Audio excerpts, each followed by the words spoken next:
I mean, you were successful pretty early on in your life. Like, how old were you when you were in your first band? Panic was, and that was only for a short period of time. And I was 20 when I was in Metallica.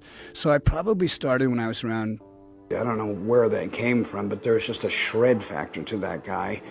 I think if he would have been playing a Dean with a distortion pedal on it, he'd probably... Gasps filled the courtroom as the judge delivered the final verdict.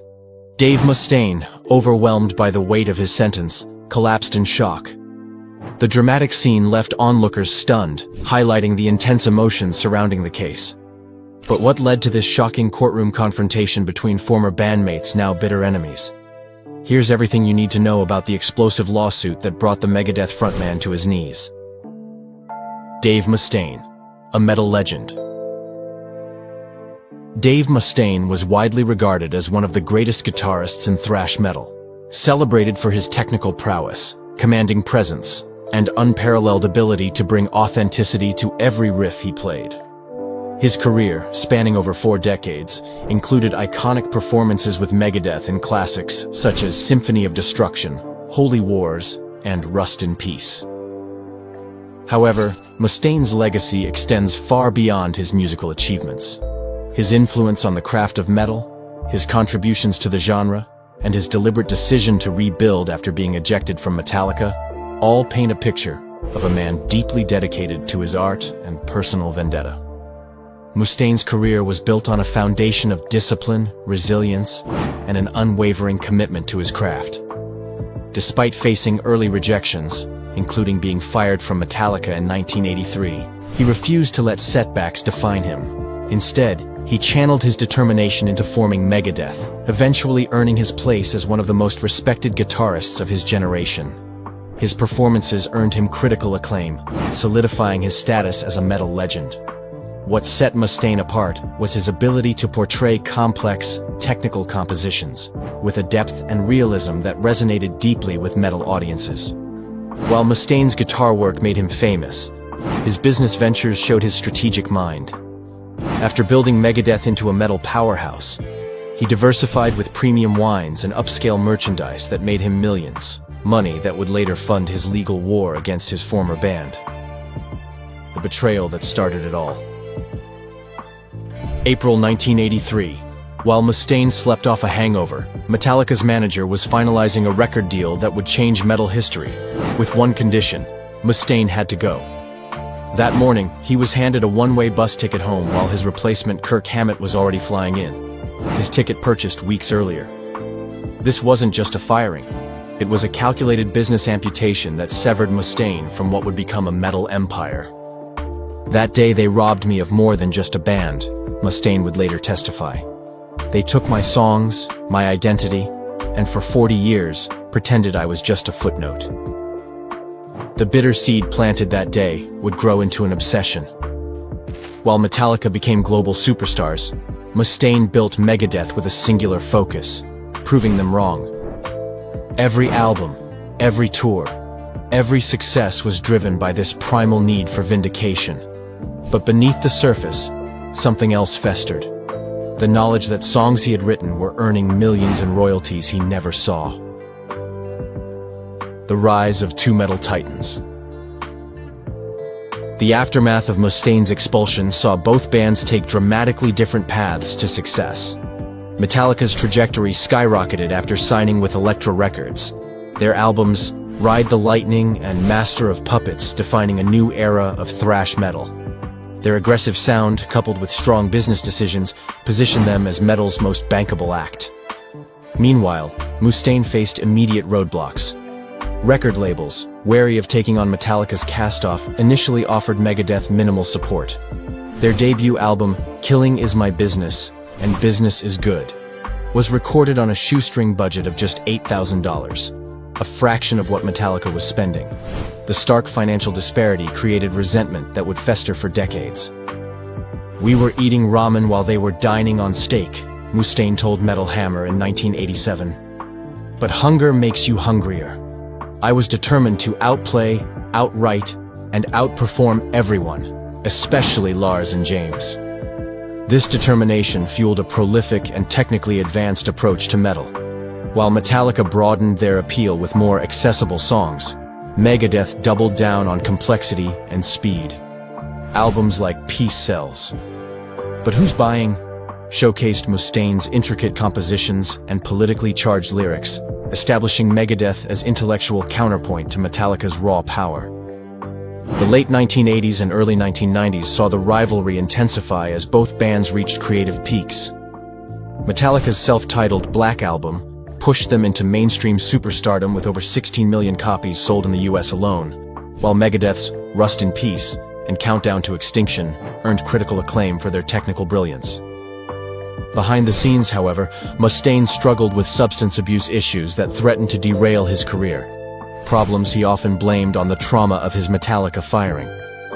"Getting kicked out sent me spiraling," he admitted in his autobiography. "I turned to what numbed the pain, and it nearly killed me multiple times." This personal chaos contrasted sharply with Metallica's increasingly professional operation. By the mid-1990s, the financial gap between the bands had become enormous. While both toured worldwide, industry documents revealed Metallica grossing up to $1.5 million per show, with Megadeth earning roughly a third of that. This disparity only deepened Mustaine's sense of injustice. Decades of bitter words. The Mustaine-Metallica feud played out publicly through interviews, with barbs traded regularly in metal magazines and later online. In a 1991 interview with Hangar 18 magazine, Mustaine claimed, "They've been trying to catch up to my playing since I left. Kirk still can't play my solos correctly." Metallica generally avoided direct responses, though Lars Ulrich occasionally fired back. "Dave seems more interested in Metallica than his own band sometimes," he told Rolling Stone in 1994. "Maybe he should focus on Megadeth and stop obsessing over what happened a decade ago." The tension reached new heights when Metallica released the documentary Some Kind of Monster in 2004, featuring an uncomfortable confrontation between Mustaine and Ulrich. In the film, Mustaine expressed lingering hurt. "You guys kicked me out and never gave me a second chance. That damaged me." The documentary revealed the psychological wounds still festering decades after the split. Metal journalists noted how Mustaine appeared genuinely traumatized by the ejection from Metallica, comparing it to getting divorced and watching your ex become a billionaire with your ideas. This psychological dimension of the feud explained Mustaine's oscillation between attempts at reconciliation and renewed hostility. He participated in Big Four concerts alongside Metallica in 2010 to 2011, briefly suggesting the hatchet had been buried. Yet by 2016, he was again claiming in interviews that Metallica had stolen his early compositions. Industry psychologists pointed to classic patterns of unresolved trauma in Mustaine's behavior. When someone feels their contributions have been erased or minimized, it creates a wound that doesn't heal, explained Dr. Marcia Reynolds, author of Behind the Music: Psychology of Artist Conflicts. For artists especially, their creations are extensions of themselves. Having authorship disputed feels like identity theft. The breaking point. What finally triggered Mustaine's lawsuit after 40 years of simmering rage? A discovery during a 2022 interview with Tony Richards, a former sound engineer who worked on Metallica's early recordings. "I found these old demo reels in storage," Richards explained in a metal podcast that quickly made rounds among fans. "You can clearly hear Dave directing the band on those tracks, showing Lars the drum parts, coaching James on certain sections." The recordings became a major topic in metal communities, with music websites analyzing the similarities between these demos and the final Metallica versions. A week later, Mustaine's daughter showed him a music business analysis that estimated lifetime royalties for the Four Horsemen at approximately $22 million, with nothing going to her father despite his contribution to the iconic riff. "My dad wrote that main section when he was barely out of his teens," she told a reporter. "That song helped launch Metallica, and he never saw proper recognition for it." This personal connection, seeing his daughter defend his legacy, seemed to be the final catalyst. Within weeks, Mustaine assembled a legal team and filed a lawsuit seeking $250 million in damages, back royalties, and proper songwriting credits on 4 tracks that had become metal classics: The Four Horsemen, Jump in the Fire, Metal Militia, and Phantom Lord. The lawsuit wasn't just about money. These songs represented Mustaine's creative legacy, fundamental pieces of his musical contribution to the genre. The legal action sent shockwaves through the industry, with experts calling it potentially the most significant copyright case in metal history. The business behind the betrayal. Court filings revealed startling details about the business machinations that led to Mustaine's expulsion. Internal memos from 1983 showed that multiple record labels had actually made offers to sign Metallica with Mustaine still in the lineup. However, management concerns about his volatility led to a calculated decision. Current guitarist presents unacceptable business risk. Read one confidential document. Recommend immediate personnel change before proceeding with contract negotiations. The court case exposed the cold financial logic behind the firing. Mustaine wasn't just unreliable, he was a liability on the balance sheet. The revelation that his departure had been planned well in advance, with Kirk Hammett's plane ticket purchased before Mustaine even knew he was being terminated, added a layer of premeditation that shocked even industry veterans. Financial experts testifying at the trial outlined the staggering monetary impact of this decision. While Metallica became a billion-dollar enterprise, the songs Mustaine co-created continued generating substantial income. The Four Horsemen alone had earned over $22 million in royalties across various platforms, with similar figures for the other disputed tracks. More damning still was evidence suggesting Metallica's management had deliberately structured songwriter credits to minimize Mustaine's claim. A 1984 publishing contract showed his contributions listed as arranging assistance rather than co-writing, significantly reducing his royalty percentage from the standard 50% to less than 10%. This wasn't just about the band not getting along, argued Mustaine's attorney. This was a calculated business decision to cut my client out of what would become one of the most valuable catalogs in metal history. The courtroom showdown. Day one of the trial set the tone. As Mustaine entered the courtroom, Lars Ulrich visibly tensed. James Hetfield stared straight ahead, refusing eye contact with his former bandmate. The 40-year rivalry had finally reached its legal battleground. Your Honor, this case is about intellectual theft on a massive scale, Mustaine's attorney opened. 4 songs that generated over $70 million in revenue, written by my client, credited to others. The trial quickly became intense. When the newly discovered demo tapes were played in court, Mustaine was seen nodding emphatically, occasionally pointing at specific sections when his distinctive playing style could be heard. During cross-examination, tensions escalated. Mr. Ulrich, is it your testimony that Mr. Mustaine had no part in writing the main riff of the Four Horsemen? Asked Mustaine's attorney. We all contributed ideas, Lars responded, shifting uncomfortably. Yet, in this 1983 interview, you specifically said Dave came up with that killer opening riff. The courtroom grew particularly tense during Hetfield's testimony. Mr. Hetfield, would you say the Four Horsemen was a significantly altered version of Mr. Mustaine's original composition, Mechanics? Questioned Mustaine's lawyer. We transformed it into something different, Hetfield replied tersely. Mustaine, visibly agitated, muttered something under his breath. The judge warned, Mr. Mustaine, please refrain from commentary unless you're on the stand. Music experts testified that Mustaine's unique playing style was unmistakable in the disputed tracks.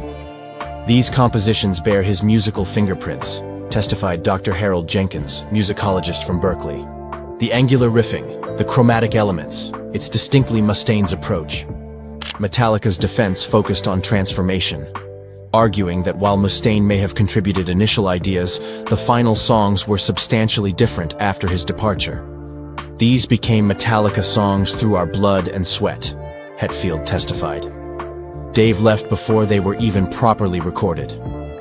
As the trial neared its end, the metal community watched with intense interest. This wasn't just a legal battle.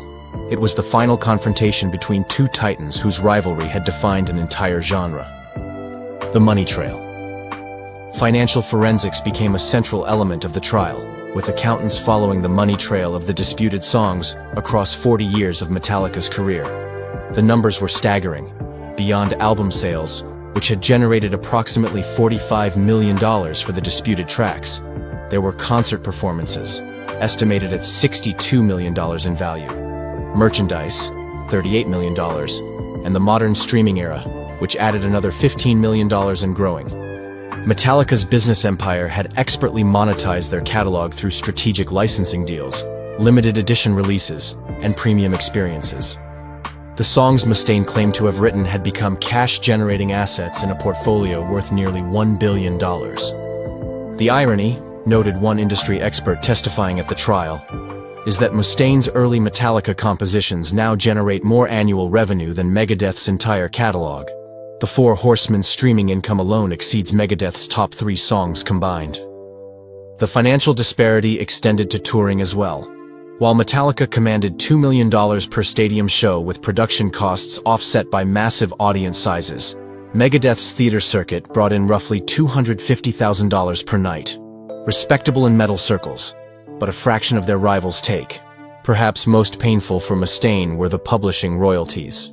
Documentation showed that for each dollar generated by the disputed songs, Metallica members received approximately 40 cents, while Mustaine got just 2 cents through a limited contribution credit that had been reluctantly granted in the early 1990s. The verdict and collapse. On the final day, the courthouse was surrounded by metal fans, some holding "Justice for Dave" signs, while others wore vintage Metallica shirts. Inside, the air felt electric as Judge Raymond Hartman prepared to deliver his verdict. In the matter of Mustaine versus Metallica Incorporated, the judge began. This court has carefully weighed the evidence regarding disputed songwriting credits and resultant royalties. The room was so quiet you could hear the leather creak as Mustaine leaned forward, knuckles white as he gripped the table. The court finds compelling evidence that Mr. Mustaine made significant creative contributions to the compositions in question, the judge continued, particularly in the foundational riffs and structures that defined these works. Mustaine's eyes widened. Lars and James exchanged nervous glances. However, the court also recognizes that substantial transformative work occurred after Mr. Mustaine's departure from the band. The judge's ruling was precise. Metallica would be required to update credits on all 4 disputed songs to include Mustaine as a co-writer. But the financial award was the real bombshell. Mustaine would receive retroactive royalties not for the full 40 years, but only for the past 7. The period since he had first formally issued a credit revision request through legal channels. The court awards damages in the amount of $28.4 million, to be paid within 30 days, the judge announced. The figure hit Mustaine like a physical blow. After 4 decades of fighting, after surviving addiction, cancer, and countless band lineup changes, this moment should have been triumph. Instead, the amount, just a fraction of the $250+ million his team had calculated, felt like one final insult.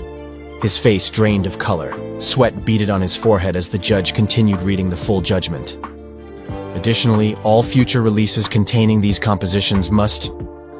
The judge's voice became distant, drowned out by a roaring in Mustaine's ears. The courtroom began to spin. His attorney noticed something was wrong, placing a steadying hand on his arm, but it wasn't enough. The man who had stood defiant against the music industry for 40 years suddenly slumped forward. Security rushed toward him as a collective gasp echoed through the courtroom. The metal icon who prided himself on never showing weakness was now unconscious before his rivals and the world.